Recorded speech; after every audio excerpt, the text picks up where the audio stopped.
Hi friends.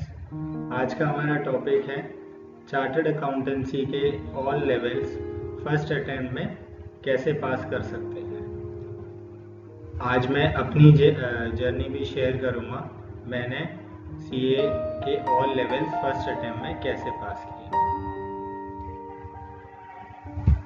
पहले मैं अपनी जर्नी शेयर करता हूँ। मैंने कैसे चार्टर्ड अकाउंटेंसी के सारे लेवल्स फर्स्ट अटेम्प्ट में पास किए। मैंने सीपीटी जो आज के टाइम पर फाउंडेशन है उसको जून 2009 में पास किया था। मैंने सीपीटी फर्स्ट अटेम्प्ट में पास किया था। उसके बाद आईपीसीसी जो आज प्रेजेंटली इंटरमीडिएट है उसको मई 2010 में पास किया था, both groups first attempt. And CA finals मैंने मई 2013 में पास किया था, both groups first attempt. CPT के लिए मैंने कोचिंग ली थी फॉर ऑल सब्जेक्ट्स।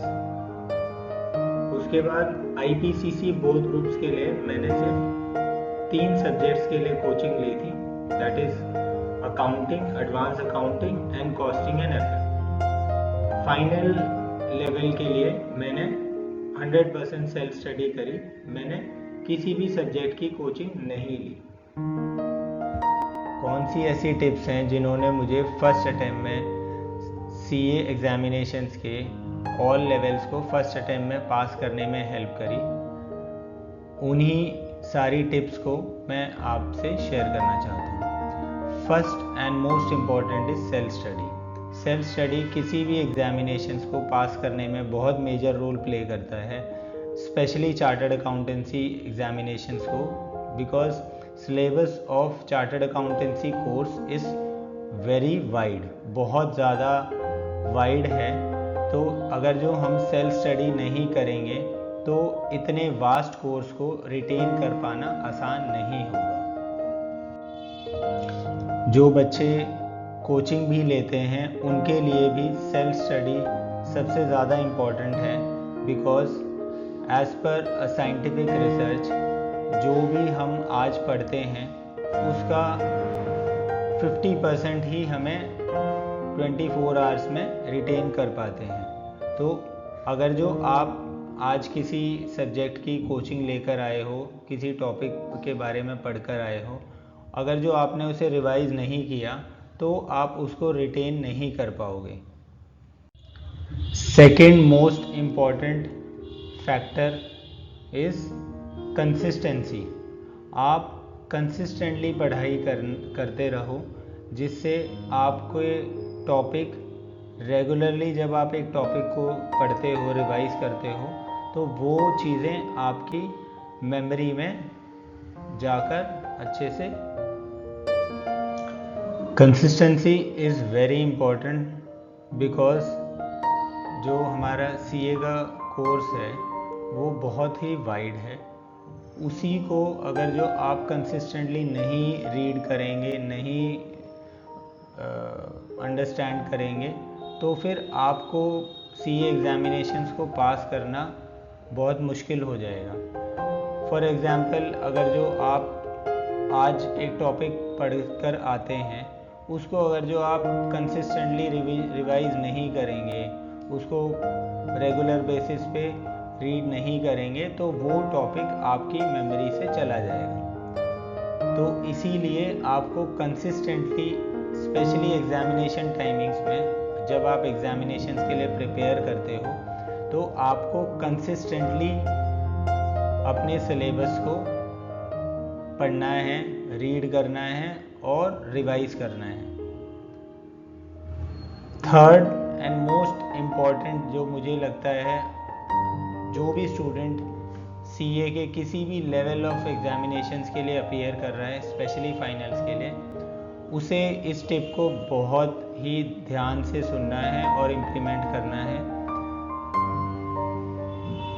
जब आपके एग्ज़ाम टाइमिंग्स के लिए बहुत कम टाइम रह जाता है, लास्ट का 1 महीना, आपको ये टिप को फॉलो करना है।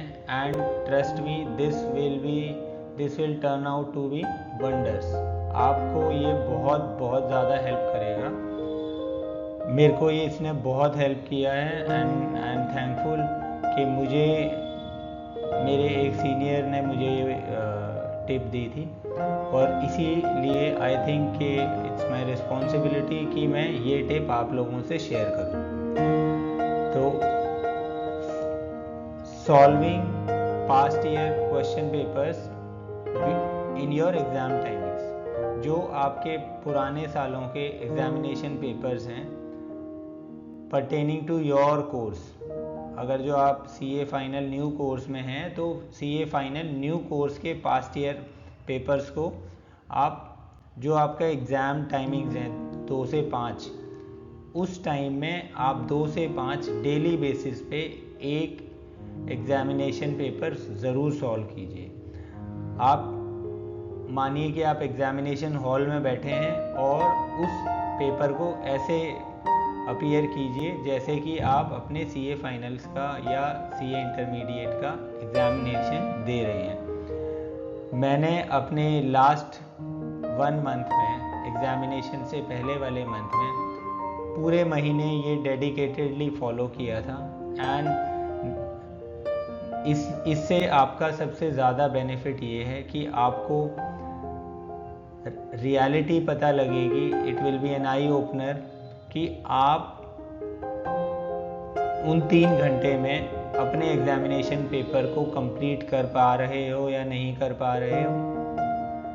उस एग्ज़ामिनेशन पेपर का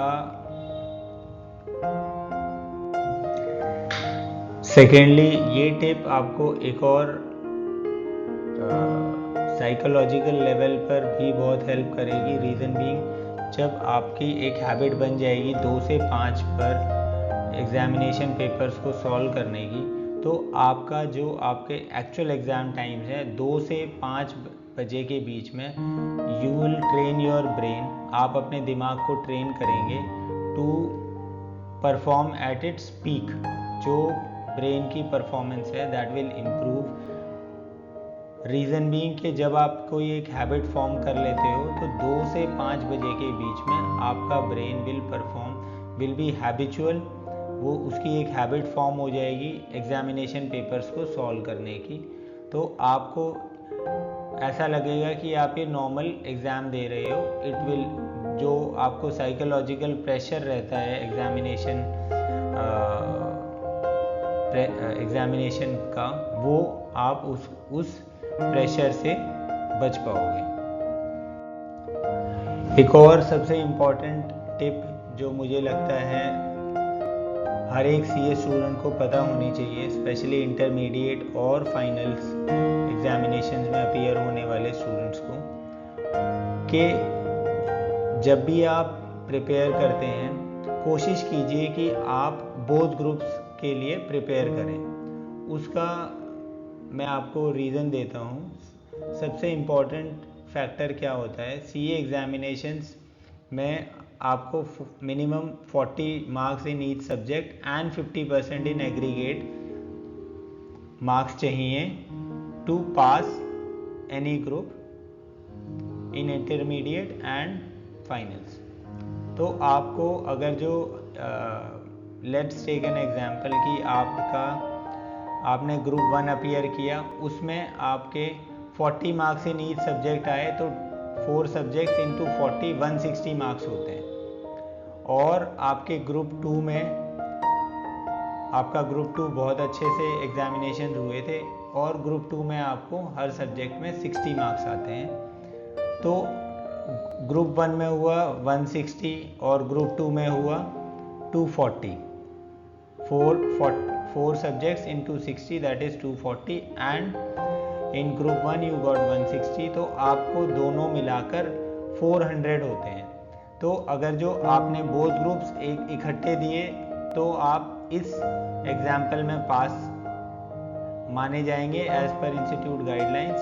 और अगर जो आप इसे इंडिविजुअली देते हैं तो ग्रुप 2 तो आप पास कर लेंगे लेकिन ग्रुप 1 में फेल माने जाएंगे due to aggregate criteria.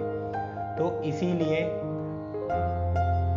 At least try कि आप बोथ ग्रुप्स के लिए प्रिपेयर करें, जिससे आपको ये एग्रीगेट मार्क्स में एडवांटेज मिले। नेक्स्ट बहुत इम्पॉर्टेंट फैक्टर है वो है पॉजिटिव माइंडसेट। जब आप सीए एग्जामिनेशंस के लिए प्रिपेयर करते हैं, स्पेशली फाइनल्स, तो देयर विल बी टाइम्स जब आपको ऐसा लगेगा कि आप एग्जामिनेशंस के लिए प्रिपेयर नहीं कर पा रहे हो, आपसे क्वेश्चन सॉल्व नहीं हो रहे हैं, आप किसी टॉपिक को याद नहीं रख पा रहे हो, तो उस पॉइंट पे आप पॉजिटिव अफर्मेशंस लाइए कि मैं अपने एग्जामिनेशंस के लिए अच्छे से प्रिपेयर करूँगा।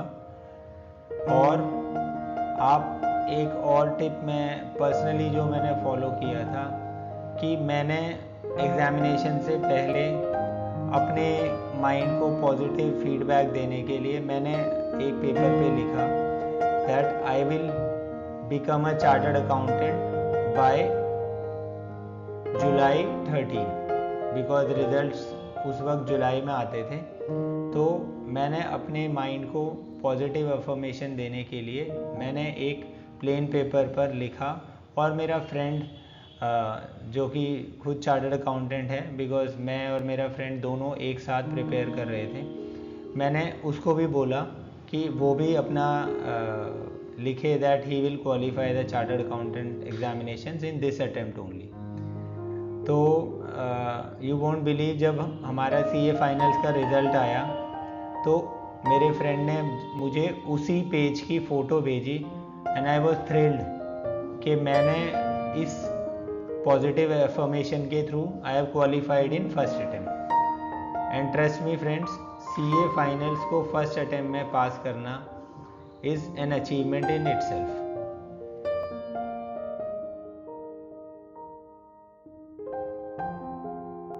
आशा करते हैं कि आपको आज का टॉपिक और वीडियो दोनों पसंद आए होंगे। कृपया अपना फीडबैक और कमेंट सेक्शन में दीजिए और ऐसे ही इन्फॉर्मेटिव वीडियोस के लिए हमारे चैनल को सब्सक्राइब करना ना भूलें।